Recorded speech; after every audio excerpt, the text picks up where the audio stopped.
विद्यार्थी मित्रांनो, आज आपण एस.एल. मराठी द्वितीय भाषा मराठी बी.ए. प्रथम वर्ष सत्र पहिले आणि द्वितीय भाषा मराठी पेपर पहिला या अभ्यासपत्रिकेला आपण सुरुवात केलेली आहे आणि आपण या अभ्यासपत्रिकेचा अभ्यासक्रमाचा सुद्धा आपण विचार केलेला आहे। एस.एल. मराठीचा अभ्यासक्रम 3 विभागामध्ये विभागला गेलेला आहे। पहिला विभाग आहे गद्य विभाग। या गद्य विभागामध्ये एकूण 8 धडे आहेत।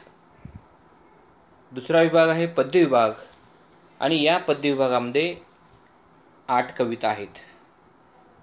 तिसरा विभाग आहे उपयोजित मराठी। या विभागामध्ये 2च घटकांचा समावेश आहे। अशा प्रकारचा हा अभ्यासक्रम प्रथम सत्राचा आहे, फर्स्ट सेमेस्टरचा आहे। आता आज आपण ही जी अभ्यासपत्रिका आहे या अभ्यासपत्रिकेचा जो काही अभ्यासक्रम आहे हा अभ्यासक्रम ही अभ्यासपत्रिका विद्यापीठाच्या परीक्षेमध्ये किती गुणासाठी आहे त्यासाठी या अभ्यासपत्रिकेचा आपल्याला क्वेश्चन पेपर पॅटर्न आपल्याला समजून घ्यावा लागणार आहे।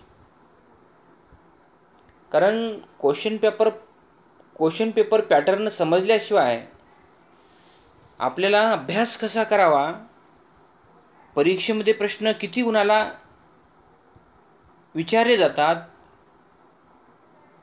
आणि त्या गुणासाठी किती पेज लिहिलं पाहिजे, अशा प्रकारचं स्वरूप तुम्हाला माहीत असणं आवश्यक आहे, गरजेचं आहे। म्हणून आपण एस.एल. मराठीच्या क्वेश्चन पेपर पॅटर्नचा आपण आज विचार करत आहोत। मुलांनो, एस.एल. मराठीची अभ्यासपत्रिका सुद्धा ऑप्शनल प्रमाणे 75 गुणाची आहे। आता हे 75 गुण 2 घटकामध्ये, 2 भागामध्ये, 2 विभागामध्ये विभागले गेलेले आहेत।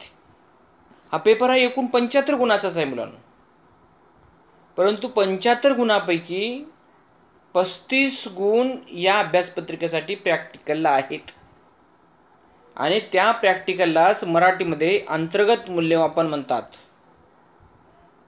अंतर्गत मूल्यमापनाला इंग्रजीमध्ये CA म्हणतात। C for continuous, A for assessment, continuous assessment. अर्थात अंतर्गत मूल्यमापन याला 35 गुण आहेत। मुलांनो, अंतर्गत मूल्यमापनासाठी प्रॅक्टिकलसाठी 35 गुण खूप महत्त्वाचे आहेत। आता हे 35 गुण कोणकोणत्या घटकासाठी, कोणकोणत्या कौशल्यासाठी, कोणकोणत्या उपक्रमासाठी दिलेले आहेत त्याचा सुद्धा आपण विचार करणार आहोत। ही अभ्यासपत्रिका किती गुणाची आहे? 75 गुणाची आहे आणि या 75 पैकी अंतर्गत मूल्यमापनाला अर्थात प्रॅक्टिकलला या अभ्यासपत्रिकेसाठी अंतर्गत मूल्यमापन म्हणजेच प्रॅक्टिकल 35 गुणाचा आहे आणि या 35 गुणासाठी विद्यार्थ्यांना 10 मार्काच्या 2 घटक चाचण्या द्यायच्या आहेत पहिल्या सत्रामध्ये। मी फक्त पहिल्या सत्राचं बोलतोय। पहिल्या सत्रामध्ये 10 मार्काच्या 10 गुणाच्या 2 टेस्ट विद्यार्थ्यांना द्यायचे आहेत। महाविद्यालयाच्या वर्गात बसून जो काही इंटरनल टेस्टचा जो काही टाइम टेबल असेल त्या टाइम टेबलनुसार महाविद्यालयामध्ये येऊन ही अंतर्गत मूल्यमापनाची चाचणी द्यायची आहे। या अंतर्गत मूल्यमापन चाचणीसाठी 20 गुण आहेत 10 मार्काच्या 2 टेस्ट, म्हणजे टेस्ट 20 गुणासाठी आहेत. त्यानंतर दुसरा घटक आहे होम असाइनमेंट. होम असाइनमेंटलाच इंग्रजीमध्ये, होम असाइनमेंट इंग्रजी हा शब्द आहे मुलांनो. होम असाइनमेंटलाच मराठीमध्ये गृहकार्य असं म्हणतात. घरून लिहून आणायचं. तुमच्या त्या संबंधित विषयाचे सर तुम्हाला प्रश्नपत्रिका देतील, प्रश्न देतील, प्रश्न सांगतील आणि सांगितलेल्या प्रश्नापैकी तुम्हाला एक प्रश्न लिहून आणायचा आहे. होम असाइनमेंट अर्थात मराठीमध्ये गृहकार्य, त्याला 15 गुण आहेत. एक तर तुम्ही होम असाइनमेंट घ्या किंवा त्यालाच एक पर्याय ठेवलेला आहे, सेमिनार घ्या. होम असाइनमेंट किंवा सेमिनारसाठी 15 गुण आहेत. हा अंतर्गत मूल्यमापन ठेवण्यामागचा विद्यापीठाचा उद्देश एकच आहे. 10 मार्काच्या 2 टेस्ट म्हणजे लेखन कौशल्य विद्यार्थ्यांचं विकसित झालं पाहिजे, डेव्हलप झाले पाहिजे, वृद्धिंगत झालं पाहिजे. डिग्री घेऊन बाहेर पडलेल्या विद्यार्थ्यांना, BA प्रथम वर्षी पास होऊन उत्तीर्ण झालेल्या विद्यार्थ्यांना लिहिता आलं पाहिजे, अचूक लिहिता आला पाहिजे, सुंदर लिहिता आला पाहिजे, ठळक लिहिता आलं पाहिजे. बऱ्याच विद्यार्थ्यांना सध्या मोबाईलमुळे लिहिता येत नाही.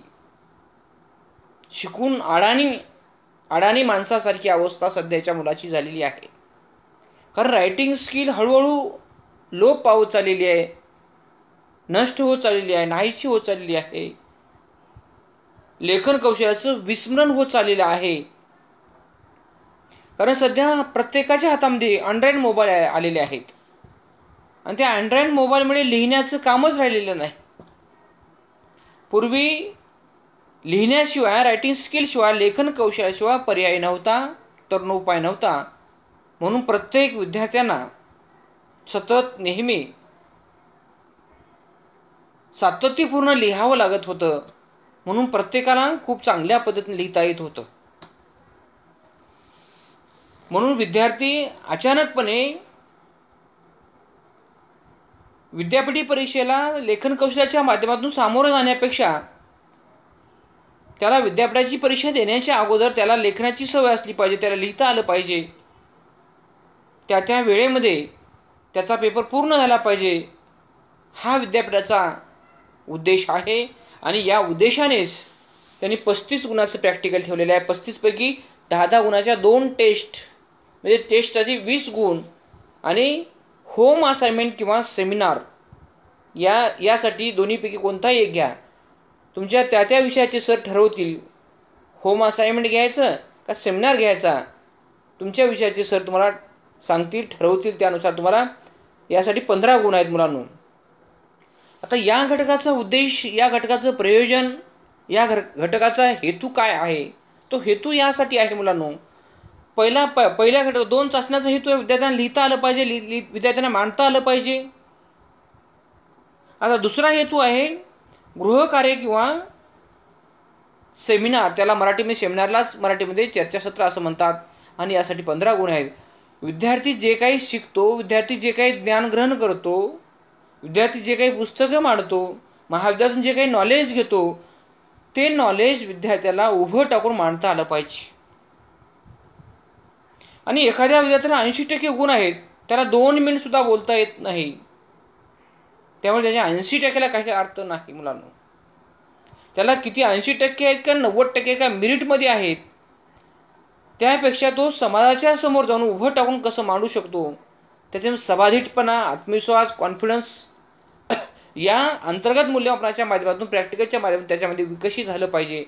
यासाठी हा सेमिनार नावाचा घटक ठेवलेला आहे मुलांना. कारण तुमच्याकडे भरपूर ज्ञान आहे, पण ते ज्ञान तुमच्याजवळ असून उपयोग नाही. ते ज्ञान समाजाच्या समोर, विद्यार्थ्याच्या समोर, लोकांच्या समोर ते मांडता आलं पाहिजे. आणि हे मांडण्यासाठी या गोष्टी आवश्यक आहेत. या गोष्टी म्हणजे बोलता आलं पाहिजे. कारण ग्रामीण भागात म्हण आहे, बोलणाऱ्याचे आंबाडी विकतात, न बोलणाऱ्याचे गहू सुद्धा विकत नाहीत. तुम्ही सर्वच विद्यार्थी 24 कॅरेटचे सोन्यासारखे आहात, गुणवान आहात, गुणवत्तायुक्त आहात. ते कधी कळेल? तुम्ही जेव्हा बोलायला लागाल, तुम्ही जेव्हा बोलाल, तुम्ही जेव्हा व्यक्त व्हाल, तुम्ही जेव्हा प्रगट व्हाल, तुम्ही जेव्हा प्रसवाल, तेव्हाच या गोष्टी तुमच्या लक्षात कळतील की या विद्यार्थ्यामध्ये हा गुण आहे. कारण अंतर्गत मूल्य वापरण्याच्या माध्यमातून त्या विषयाच्या प्राध्यापकाला, सरांना कोणता विद्यार्थी, कोणती विद्यार्थिनी ती कशी निपुण आहे, किती हुशार आहे, त्याला कोणतं कौशल्य जमतं, लेखन कौशल्य कसं त्या विद्यार्थीचं आहे, आणि संभाषण कौशल्य कसं आहे. सेमिनार म्हणजे संभाषण कौशल्य आहे. आणि अशा प्रकारचे गुण प्राध्यापकाला जाणता येतात, ओळखता येतात. आणि प्रत्येक विद्यार्थ्याची वेगवेगळी काहीतरी चुणूक असते. आणि अशा प्रकारच्या अंतर्गत मूल्यमापनामुळे विद्यार्थी प्राध्यापकांच्या लक्षात येतात.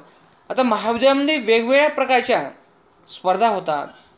वक्तृत्व स्पर्धा आहे, भाषण स्पर्धा आहे, विद्यापीठांतले वियोग महोत्सव आहे, क्रीडा महोत्सव आहे, अनेक वेगवेगळ्या आंतरमहाविद्यालयीन स्पर्धा होतात.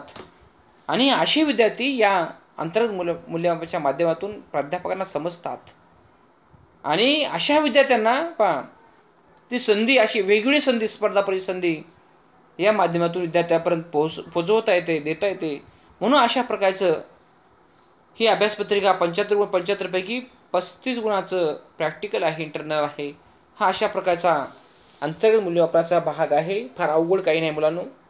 तुम्ही जर महाविद्यालयामध्ये रेग्युलर जर आलात, रेग्युलर उपस्थित राहिलात, तर तुम्हाला 35 पैकी एखादा विद्यार्थी खूप चांगला असेल, नम्र असेल, आज्ञाधारक असेल, त्याला छान पद्धतीने वाचता येत असेल, लिहिता येत असेल, आणि तो चांगला अभ्यास करत असेल, आणि वर्गामध्ये त्याची नियमितपणे उपस्थित असेल, अशा विद्यार्थ्यांना आम्ही 35 पैकी 33 पर्यंत मार्क देतो मुलांना. 33 मार्कपर्यंत खूप मार्क झाले मुलांना. 35 पैकी 33 मार्क म्हणजे खूप मार्क झाले मुलांना. ही कारण तुम्हाला चांगले गुण मिळण्याचे एक स्कोरिंग आहे मुलांना. तुमचं जे पर्सेंटेज आहे, अधिकाधिक मार्क्स घेण्यासाठी ही एक नामी संधी आहे. आणि ही नामी संधी प्रत्येक विद्यार्थ्याला दरवर्षी घेता येते. आता पहिल्या सत्रामध्ये अशा पद्धतीचं प्रॅक्टिकल आहे, हे लक्षात असू द्या. हे प्रॅक्टिकल कंपल्सरी आहे मुलांना. कारण अशा पद्धतीच्या माध्यमातून प्राध्यापक आणि विद्यार्थ्यांचा जवळून संबंध येतो. विद्यार्थ्यांना प्राध्यापक कळतात आणि प्राध्यापकाला विद्यार्थीसुद्धा कळतात. कारण तुम्ही सर्व विद्यार्थी नव्याने प्रवेशित झालेला आहात, नव्याने प्रवेश घेतलेला आहात. त्यामुळे एक 6 महिने तरी विद्यार्थी कळत नाही, कोणता विद्यार्थी कोणत्या कोणत्या ज्युनियर कॉलेजमधून आलेला आहे, कोणत्या गावातून आलेला आहे, त्यांची आईवडील काय करतात, आणि तो विद्यार्थी कसा आहे, नम्र आहे, आज्ञाधारक आहे का, हुशार आहे का, बेरकी आहे का, खोडकर आहे. अशा प्रकारचे वेगवेगळे अंतर्गत मूल्यमापनाचे गुण, असे वेगवेगळे गुण, वेगवेगळे पैलू या अंतर्गत मूल्यमापनाच्या माध्यमातून प्राध्यापकाला तपासता येतात. आणि अशा पद्धतीने या अभ्यासपत्रिकेची विभागणी केली. त्यापैकी पहिला विभाग आहे अंतर्गत मूल्यमापनाचा. आता या पद्धतीने विद्यार्थ्यांनी वाटचाल करणं गरजेचं आहे, आणि सर्व विद्यार्थी या दिशेने वाटचाल करतातच. आता आपण वळूयात. 75 पैकी 35 गुण आपण प्रॅक्टिकलचे पाहिलेले आहेत. आता सत्रांत परीक्षा म्हणजेच एंड ऑफ सेमिस्टर एक्झामिनेशन, ही विद्यापीठाची परीक्षा. या विद्यापीठाच्या परीक्षेसाठी 40 गुण आहेत मुलांनो.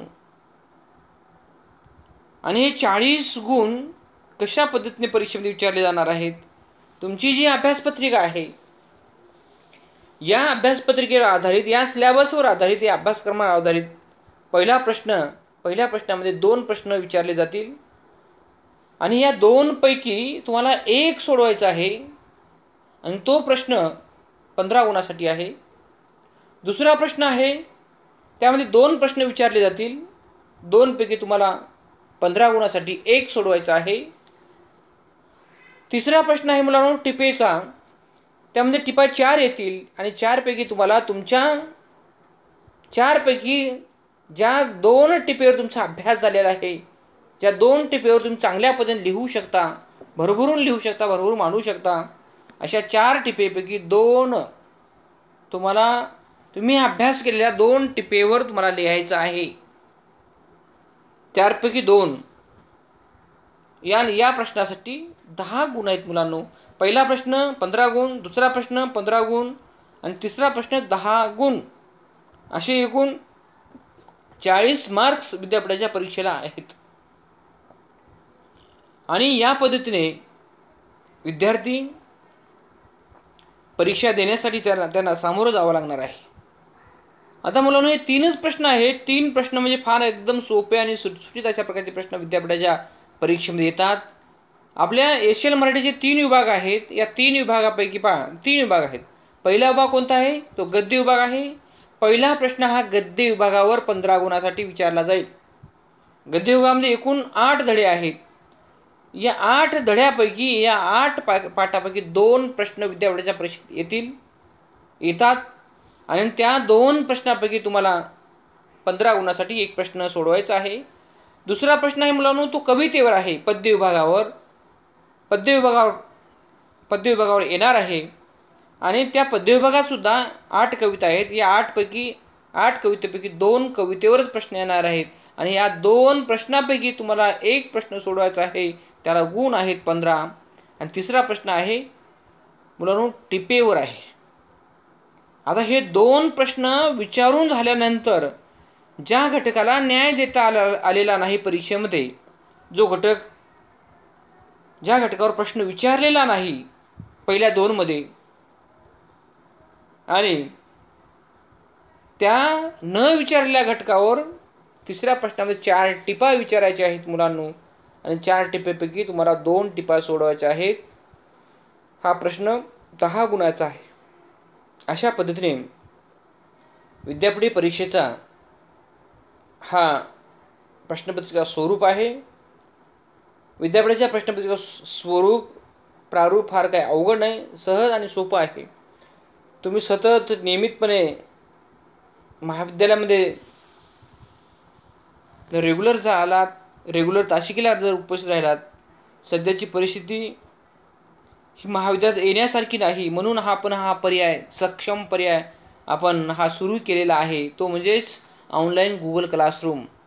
मुलांनो, अशा प्रकारची परिस्थिती जर आणखीन पुढे जर राहिली, जोपर्यंत महाराष्ट्र शासन पत्र काढणार नाही, सांगणार नाही, जोपर्यंत महाराष्ट्र शासनाचं महाविद्यालयाला पत्र येणार नाही, तोपर्यंत महाविद्यालयामध्ये विद्यार्थ्यांना वर्गात येऊन ज्ञान ग्रहण करता येणार नाही. कारण सध्या तरी महाराष्ट्र शासनाचं तसं पत्र नाही की तुम्ही महाविद्यालयामध्ये ऑफलाईन नियमित तासिका घ्या म्हणून अशा प्रकारचं पत्र नाही. म्हणून आपण जोपर्यंत पत्र येणार नाही, जोपर्यंत परिस्थिती निवळणार नाही, कमी होणार आहे, तोपर्यंत आपल्याला ऑनलाईन गुगल क्लासरूमच्या माध्यमातून तासिका घ्यायच्या आहेत. आणि हा पर्याय 100% सक्षम आहे. आणि या पर्यायापासून अजिबात धोका नाही, अतिशय सुरक्षित, आनंददायी अशा प्रकारचा हा मार्ग आहे. आणि मुलांनो, अशाच प्रकारची जर परिस्थिती निर्माण जर राहिली, परिस्थिती अशी जर कायम राहिली, आपल्याला याच माध्यमातून इंटरनल सुद्धा घ्यायचं आहे. तुमचं जे 35 मार्काचं इंटरनल आहे, 35 मार्काचं इंटरनल ऑनलाईन गुगल क्लासरूमच्या माध्यमातून घेता येतं मुलांनो. म्हणून हा पर्याय चांगला आहे, सक्षम आहे. आणि एका दिवशी एखाद्या काही अडचण असेल, काही कारणास्तव एखाद्या विद्यार्थ्याला गुगल क्लासरूमला भेट देता आली नसेल, तर ते दुसऱ्या दिवशी सुद्धा भेट देता येईल. कधीही भेट देता येईल, काही अडचण नाही तुम्हाला. कारण त्या गुगल क्लासरूमचा कोड तुमच्याकडं सेव्ह करून ठेवणे किंवा लिहून ठेवणे किंवा लक्षात ठेवणे गरजेचे आहे. कारण कोड टाकल्याशिवाय त्या गुगल क्लासरूममध्ये जाता येणार नाही कृपया. त्यामुळे गुगल क्लासरूमचा कोड महत्त्वाचा आहे. आणि तो कोड जर असेल तुमच्याकडे, तर कधीही तुम्हाला रात्री दिवसा संध्याकाळी कुठेही प्रवासामध्ये कुठेही जा, तुम्ही माळावर जा, शेतात जा, कुठेही जा, कोड टाकायचा छानपैकी इयरफोन किंवा हेडफोन घेऊन. आपण इतर गोष्टी ऐकण्यापेक्षा महत्त्वाच्या कामाच्या, जे आपल्याला जीवनाला भविष्यासाठी उपयोगी आहेत, अशा प्रकारच्या जर गोष्टी जर ऐकला तर तुम्ही 100% तुम्हाला याचा फायदा होईल मुलांनो. आणि म्हणूनच आपण हा पर्याय निवडलेला आहे. म्हणून सर्व तुमचे जे मित्र असतील, तुमचे ज्या ओळखीचे परिचयाचे कोणी असतील त्यांना सांगा की राजर्षी शाहू महाविद्यालयामध्ये ऑनलाईन गुगल क्लासरूम टीचिंग सुरू झालेली आहे. ज्यांनी कोणी एशियन मराठी घेतलेला असेल त्यांना सांगा, बाबा रे तू त्या एशियन मराठीच्या व्हॉट्सअप ग्रुपमध्ये ॲड झाला असेल तर ठीक आहे, नसेल तर सरांशी संपर्क साध आणि लवकरात लवकर एशियन मराठीच्या व्हॉट्सअपमध्ये जॉईन होणे, समाविष्ट होणे, नंतर मग गुगल क्लासरूमकडे जाणे, अशा प्रकारचा हा अतिशय चांगला मार्ग आहे.